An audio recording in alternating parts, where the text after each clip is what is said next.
Gimana rasanya kalau perusahaan besar yang udah puluhan tahun berdiri tiba-tiba bangkrut? Ya, itu yang baru aja terjadi sama Sritex atau kode saham emitennya SRIL. Penasaran gimana cerita lengkapnya? Yuk kita bahas bareng. Jadi gini, PT Sri Rejeki Iman Tbk atau yang kita kenal dengan Sritex baru aja resmi dinyatakan pilot oleh Pengadilan Negeri Niaga Semarang. Ini kejadian yang cukup mengejutkan karena Sritex bukan perusahaan kecil. Mereka udah berdiri lebih dari 50 tahun bro, tapi utang yang menumpuk akhirnya bikin mereka nggak bisa bertahan lagi. Nah, kronologi lengkapnya nih, masalah utang Sritex bukan masalah baru. Hingga September 2022, total liabilitas mereka udah mencapai 1,6 miliar US dollar atau sekitar 24,66 triliun rupiah. Gede banget kan?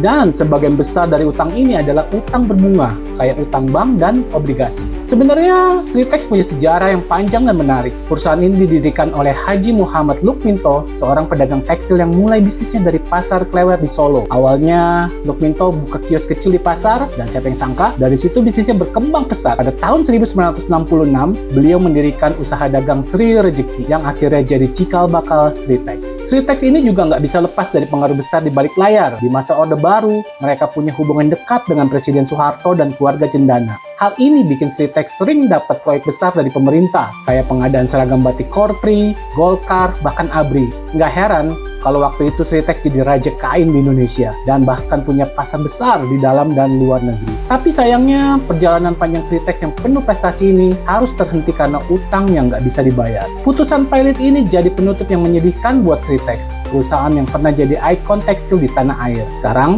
tinggal nama deh. Gimana menurut kalian? Apa kalian pernah beli produk dari Sritex? Komen di bawah ya. Atau mungkin kalian punya pengalaman kerja di sana? Sharing dong.